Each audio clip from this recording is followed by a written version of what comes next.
before a single pencil is even sharpened this year. Uh, the adult standing at the front of your child's classroom is already functioning as an unprotected first responder.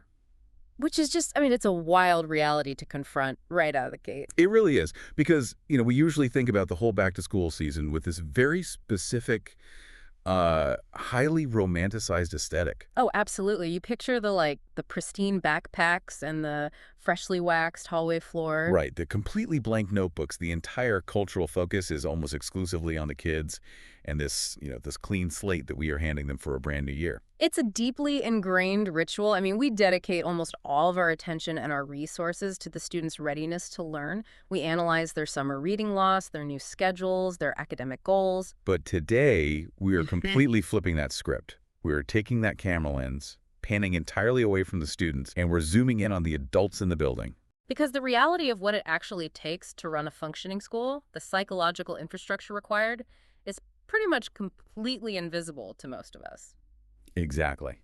So today we are taking a deep dive into a recent briefing from MentalSpace School. They're an organization providing K-12 mental health support down in Georgia. And our mission today is to explore why educator mental health is the actual literal foundation of our education system. Yeah, and we're going to examine a new case study of a model that is treating it as an absolute non-negotiable structural necessity rather than just, a nice afterthought. Which is such a massive shift in how we look at educational stability. Yeah. I mean, if you want to understand whether a school can actually support its students, you can't just look at the curriculum anymore. No, not at all. Yeah. You have to look at the psychological foundation of the people who are literally holding the building up. So to get there, we really have to start by defining the hidden reality of a teacher's actual job description. Because we can't understand why educators are burning out and leaving the profession at these, alarming rates until we understand what they're doing all day. Right. And the source material points out something really sobering right off the bat, which is that teachers are walking into this new academic year already carrying the weight of last year. It's heavy stuff.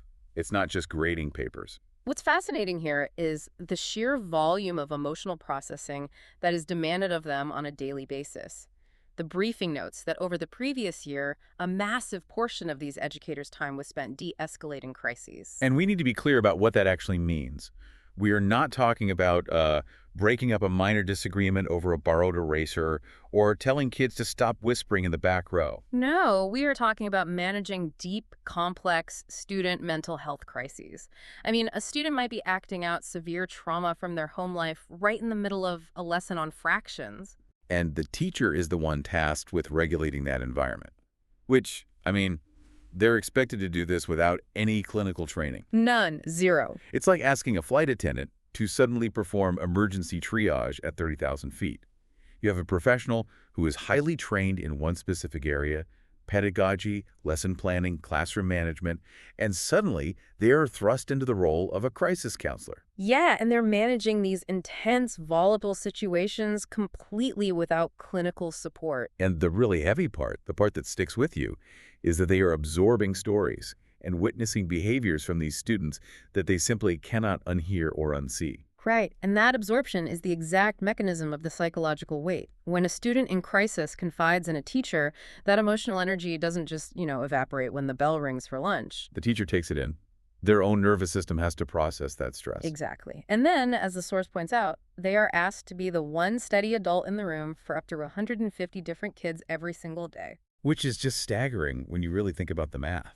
They are effectively functioning as de facto first responders.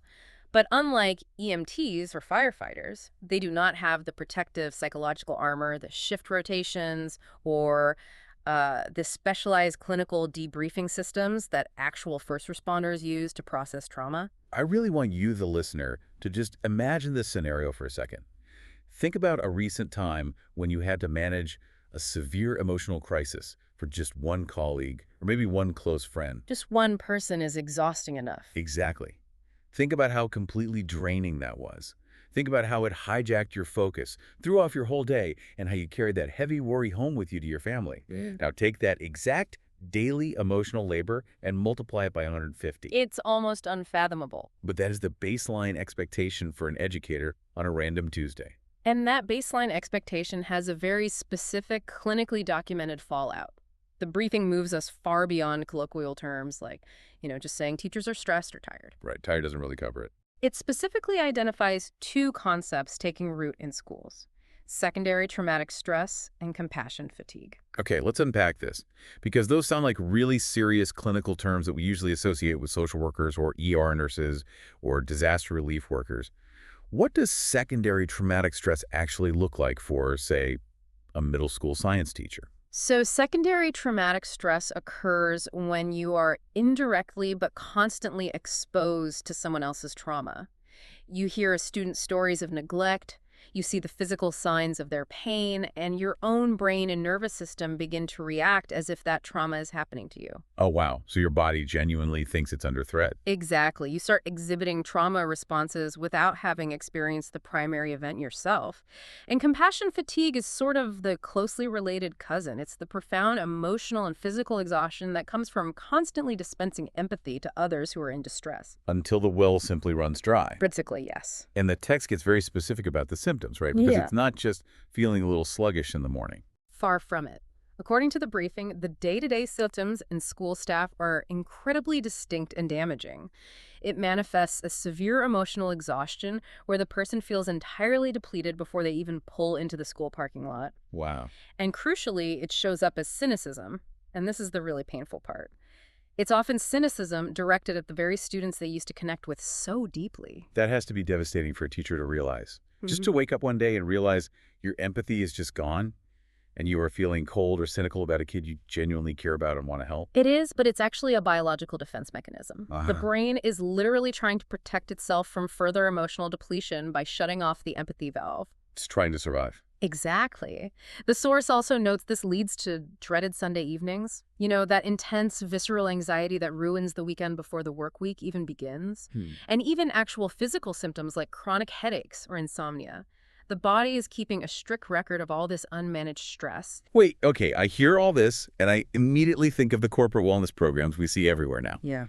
Don't schools already claim to offer solutions for this? What about a mandated wellness day off? Or those employee assistance program posters, the EAPs, hanging in every staff break room. Right, the classic break room poster. Yeah. Why are we acting like there are no safety nets when districts constantly tout these benefits? Because the standard safety nets are just full of holes. The briefing explicitly details why these traditional responses completely fall short. Let's look at the wellness day off, for example. Okay. A wellness day is like pulling a sinking ship out of the water for 24 hours to let the deck dry, but never actually patching the hole in the hull. As soon as Monday hits and they are back in the water, they are taking on stress again. So it's just a Band-Aid. Basically. It gives them a brief reprieve from the stressor, but it does absolutely nothing to equip them with the clinical tools to process the trauma or change the dynamic when they return. And what about the EAP numbers? I feel like every HR department relies on those as their golden ticket for mental health support. The text is brutally honest about EAPs. It is a phone number almost nobody calls. Really? Why not? The reason is the extreme logistical and psychological friction. Think about it. If you are a teacher experiencing a panic attack on your prep period, you have to find the poster, dial the 800 number, navigate an automated phone tree, explain your incredibly nuanced situation to a total stranger at a call center. Oh, that sounds awful. Wait to see if they can find a provider in your external network, and then often wait weeks for an available appointment that might be like a 45-minute drive away. When your core symptom is emotional exhaustion and a total lack of bandwidth, you simply cannot jump through 6 flaming administrative hoops to get help. You just can't. Which brings us to the biggest myth of all, one that the source tackles head-on. The societal assumption that the summer break magically resets all of this trauma. Right. People look at teachers and say, well, they get 2 months off in July and August. They can sleep in. They'll be perfectly fine by the fall. But the text is unambiguous. Summer generally does not reset a traumatized nervous system. You cannot just take a vacation from secondary traumatic stress, sit by a pool, and expect clinical fatigue to just evaporate. You are just carrying that unmanaged stress in a different location for a few weeks and then bringing it right back into the school building on day one. Exactly. And if we connect this to the bigger picture, we have to look at the systemic fallout. Because if the psychological toll on the teachers doesn't force district leaders to change their approach, the harsh financial and administrative reality absolutely will. Money talks. It does. Yep. This brings up a concept the text highlights, which is essentially retention math. Because burnout-driven attrition isn't just a sad human interest story about a teacher leaving a profession they once loved. It has hard, quantifiable costs for the entire district. It creates a catastrophic domino effect. When a veteran teacher burns out and quits in October, it costs the district massive amounts of money in turnover. Recruiting, emergency hiring, onboarding a mid-year replacement, it just drains the budget. But beyond the sheer dollars, Yeah. it costs the school building its stability, right? Completely. A school functions on predictability, routine, and established authority. Mid-year turnover shatters that ecosystem. You have substitute teachers rotating in who don't know the lesson plans, let alone the students' names or their specific trauma triggers. And the students are the ones paying the ultimate price. They lose their continuity with adults who actually know them. It's huge for them. For a student, particularly one dealing with their own instability at home, having that one reliable, steady adult in the classroom is an absolute lifeline. When that teacher vanishes in November because their nervous system couldn't take it anymore, the student loses their anchor. The source gives a really stark warning to administrators about this exact dynamic. Staff wellness is not a perk you add if there is budget left over. It is the singular defining metric that determines whether your best, most effective teachers are still standing in your building by March. Treating educator mental health is therefore not a luxury. It is the critical structural infrastructure of the school. And that is exactly where traditional models like EAPs have failed and where this new case study from MentalSpace School attempts to solve the problem by completely re-engineering how care is delivered. Here's where it gets really interesting. Okay. Because the solution outlined in the MentalSpace blueprint isn't just about offering therapy. It is fundamentally about how they deliver it to remove the friction. That's the key. They provide staff with confidential access to the exact same licensed team and platform that serves the students. Building that parallel, in-house structure is the real innovation here. It attacks the exact hurdles that prevent educators from seeking help in the first place. But if you're listening to this and wondering how on earth a teacher finds 45 minutes for a therapy session when they barely have time to use the restroom between classes, that is the exact logistical hurdle this program had to solve. Right. They don't have to navigate a separate convoluted healthcare maze. They don't have to disclose their personal struggles to their principal just to get a referral. And they aren't forced to drive across town after school. It is a frictionless clinic running parallel to their workday. And the briefing details same-day teletherapy, dedicated therapist teams assigned per school, and immediate crisis intervention. Plus, they specifically point out that the therapists are licensed, diverse, and culturally competent. Which is vital. It's vital for ensuring staff actually feel seen and understood rather than just processed by a system. Yeah. The background logistics required to make this accessible are actually a massive achievement. For instance, the system is fully HIPAA and FERPA compliant. That sounds like a lot of standard legal jargon. But in a school setting, combining those two is notoriously difficult. HIPAA governs strict medical privacy, while FERPA governs educational records. Exactly. Creating a firewall where a teacher can receive medical-grade mental health care on a school campus without that data ever bleeding into the school's administrative or educational records requires incredibly rigid infrastructure. And then there's the financial barrier, which is usually where these great ideas go to die. I mean, even if a teacher has the time, a $50 copay every week on a teacher's salary is a non-starter. The briefing emphasizes that they solved this by integrating with a massive web of insurance networks. Rather than listing them all, the key insight is that they have partnered with almost every major regional provider. They accept BCBS, Cigna, Aetna, UHC. Oh, wow. It's a lot of the major ones. Right, plus Humana, Peach State, CareSource, and AmeriGroup. And crucially, they integrated with Medicaid. By doing so, they have managed to drop the out-of-pocket cost for Medicaid patients to exactly $0. $0. Zero. They essentially engineered a system that removes the final, most insurmountable barrier to mental health care, the financial one. And because we are analyzing this as a structural case study, we really have to look at the ethical guardrails they put in place. Operating a mental health clinic for staff inside the same ecosystem where you treat students is complex. Very complex. The source material is very clear about the rules of engagement here. For example, any diagnosis is made strictly by a licensed clinician, not a school counselor. Right. Furthermore, they are very transparent that they cannot guarantee outcomes or retention metrics. Human psychology is deeply complex, and you can't promise a school board a 100% staff retention rate just because you instituted a wellness program. No, you can't. And the privacy boundaries are particularly rigid. The text notes that to protect this extreme vulnerability, because a teacher seeking therapy for burnout is in a highly vulnerable state-only composite, heavily fictionalized examples are ever used to discuss case studies or program success. That makes total sense. They never use real staff or student stories in their external communications or district reports. It must remain an entirely enclosed, safe space, or the teachers simply won't trust it. So what does this all mean? We have this incredibly robust, frictionless, parallel system ready to go. But the source insists that when a district deploys, this system is just as important as how they deploy it. Which brings up a very practical question. Why not just wait until November? The timing. Right? Budgets are tight in August. Why not wait until the honeymoon phase of the new school year wears off? Wait until the teachers actually start showing signs of fatigue, and then introduce the therapy option right when they start asking for it. This raises an important question about the fundamental difference between preventative care and reactive triage. The briefing is emphatic that the window before the school year opens is the only acceptable time to put this infrastructure in place. Why is that? Because if district leaders wait until mid-year, until November or December, the staff is already running on empty. The secondary traumatic stress has already altered their nervous systems.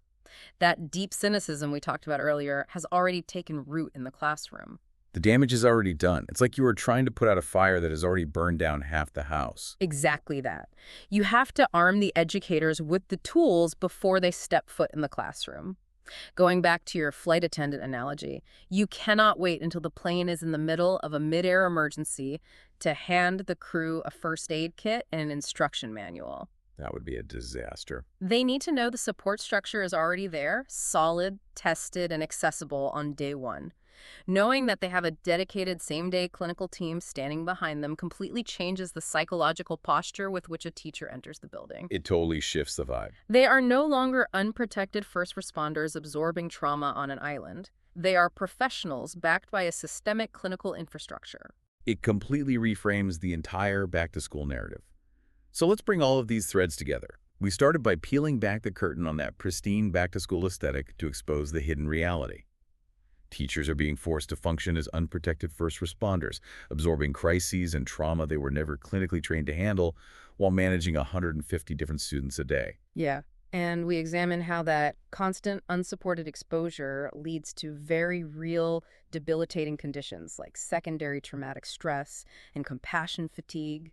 And we broke down the myth that a few weeks off in the summer somehow magically resets a traumatized nervous system. And because traditional avenues like one-off wellness days and high-friction EAP hotlines ultimately fail, the cost of doing nothing is astronomical, both in bleeding district budgets and in the devastating loss of stable, continuous relationships for the students. That is why structural models like MentalSpace School are stepping in with frictionless, same-day teletherapy. They are taking away the agonizing wait lists, navigating the HIPAA and FERPA nightmares, removing the financial barriers by integrating with Medicaid for $0 care, and putting it all in place before the first bell even rings. They are treating the psychological wellness of the staff not as an HR benefit, but as the critical load-bearing infrastructure of the school building itself. Which is exactly where it belongs. And it makes you look at that traditional back-to-school imagery completely differently. Which leaves us with something to really chew on as we wrap up. We expect teachers to manage the emotional regulation, the physical safety, and the academic stability of 150 students every single day. It's a massive ask. And that entire ecosystem relies completely on the steady mental health of that one adult standing at the front of the room. So if their psychological state is the actual undeniable foundation of our education system, will we eventually see a future where a teacher's mental health check-in is treated not as a private healthcare perk, but as a mandatory scheduled part of their weekly lesson planning? Now that is a structural paradigm shift worth considering. Something for all of us to think about the next time we see a teacher prepping their classroom for day one.